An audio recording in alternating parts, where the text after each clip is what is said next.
Hi to everyone, my name is Filippo Martinoni, and in this tutorial I will briefly go through the create random scenario code in order to explain you a little bit what the program does, so that if you want to change something or maybe increase the potentiality of this program, you can do that. So first of all, open Eclipse, then we go here on the Project Explorer, right click, import.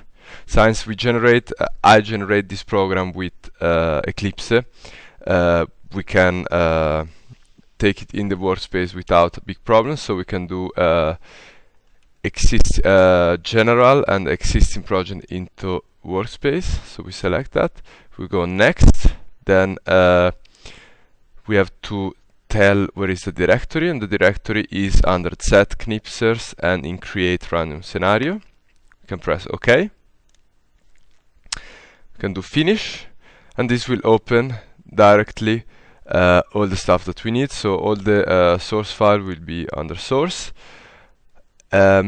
What is also important is that, I guess, so that I'm not sure, but we should have already also the all the how can I explain, all the launch and build setting implemented. So the application works like that. So we first define some variable that we're going to use, then we get all the parameter from the configuration file. This is done thanks to the class configuration.h, where we first of all, what is the main idea behind it is that we, maybe even better I can show you here. So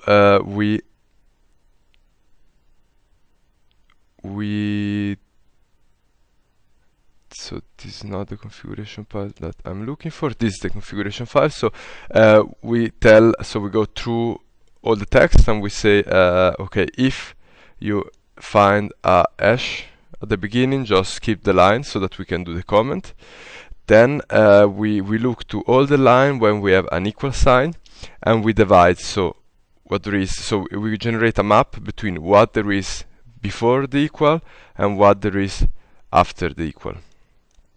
Okay, what does it mean, a map? A map is just, so now I'm not a computer scientist expert, but it's like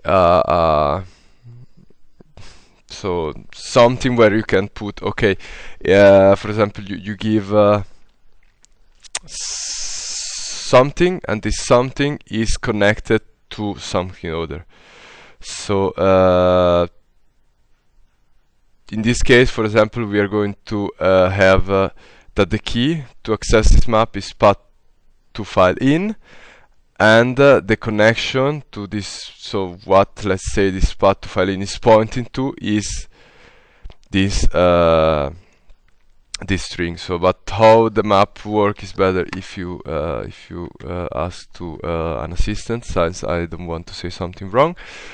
However, the idea is that we create a map, and then since we have more functions. So one is if you want to have a string, the other one if you want to have an integer, a double, and so on.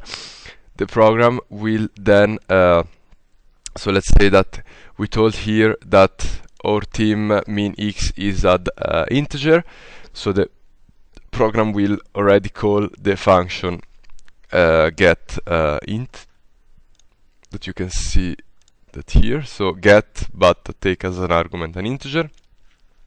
It will then transform the string into an integer, so that we can store it in the right variable. So here we get all the parameter. We define min max. So what are these min max? This min max is a struct where we define just, so what are the boundary, and we use this switch x and switch y signs as explained in the previous tutorial. On the field, the measurement are the turn of p degree So this means that if in theory on the field, so let me show you. In theory, in the field, if we have here the positive direction and here the positive direction, so this is x and this is y, on the field we have y and x defined like that. So it's always turn, so we always have to turn this boundary, since if we give as parameter this boundary here, so this part of the field, if then we create a random number, so we create a random pose on this boundary and we put them on the field, we are going to find the robot inside this field piece. This is because, as explained, the field, the coordinate system is turned. Then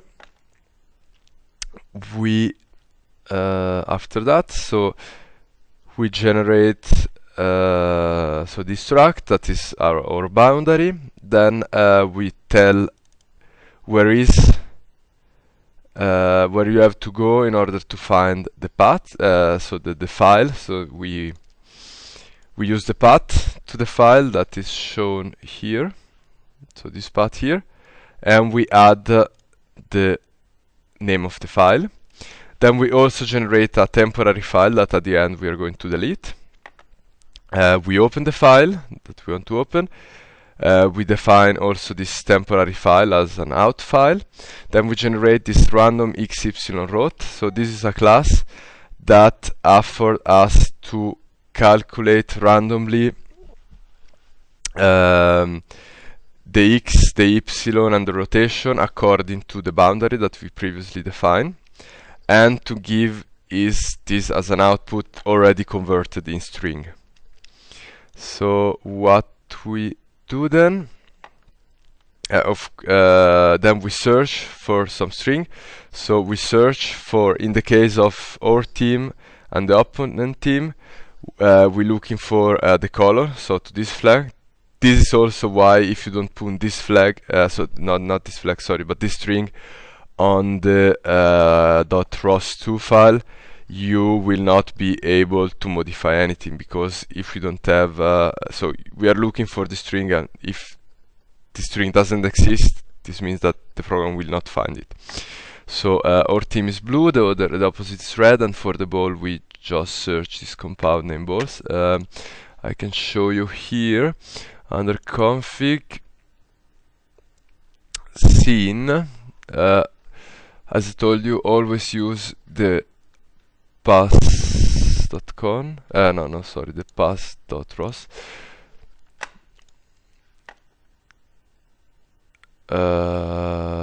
No, sorry, now before I change something that I should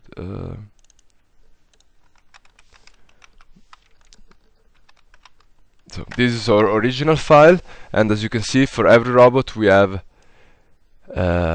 written which kind they are, so which color, and yeah. Also for the ball we have this string that say, okay, here I'm going to write the ball indication. Then we have a tree queue. A queue is just a structure where we have the first in, first out, so that we what does it mean? It means that we can store data on it like a vector, but we can only access the top element, so the first that we put inside, that we push inside the structure. This means that, so why do we use that? So we start to go through the whole file, and we say, okay, if you find the line, for example, that represent our team, so that our team would be this string here, and we have at the same time a counter line, so that will at every iteration of this while loop be increased, then we push on this queue the line number. We do that for the opponent team and also for the ball. I call ball team, and I use a queue for the ball, even if there is just one, so to be coherent with the other stuff. At the end of this while loop, what do we have? So this get line will go through every line of the, so it will store every line that is contained in this inline file online. Then it will perform some operation, then it will come back here, it will take the next line, it will give this line as argument from what happened later on, and it will go continuing this loop until we reach the end of the file. We have to set, so since here it works until we get the end of the file, we have to tell him, okay, just come back to the beginning of the file. Then we do this iteration through the whole file a second time, but this time we know already where the different string are contained.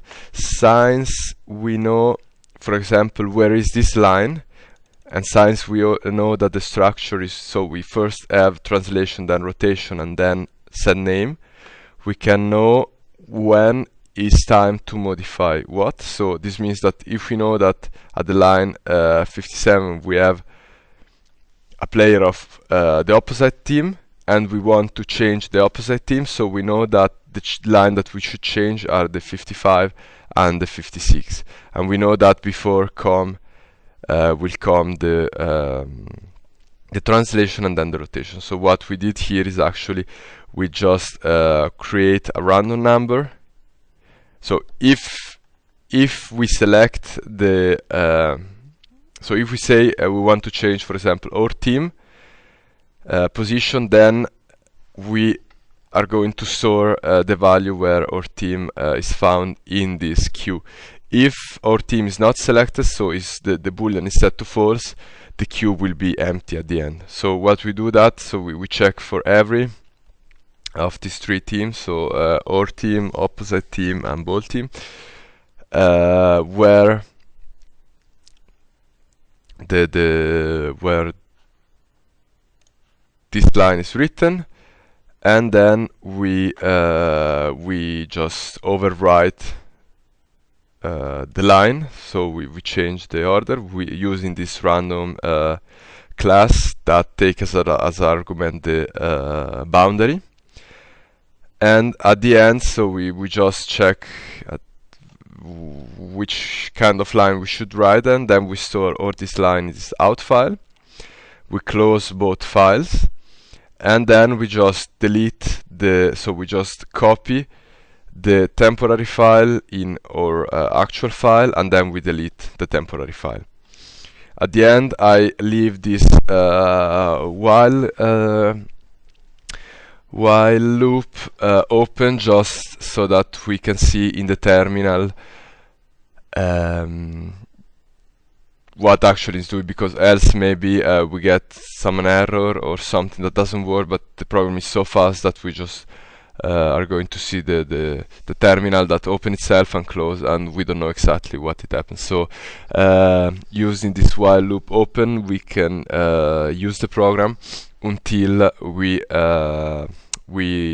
press on the keyboard Ctrl+C. I hope that this could give you a general idea how this create random scenario work. Thank you for your attention.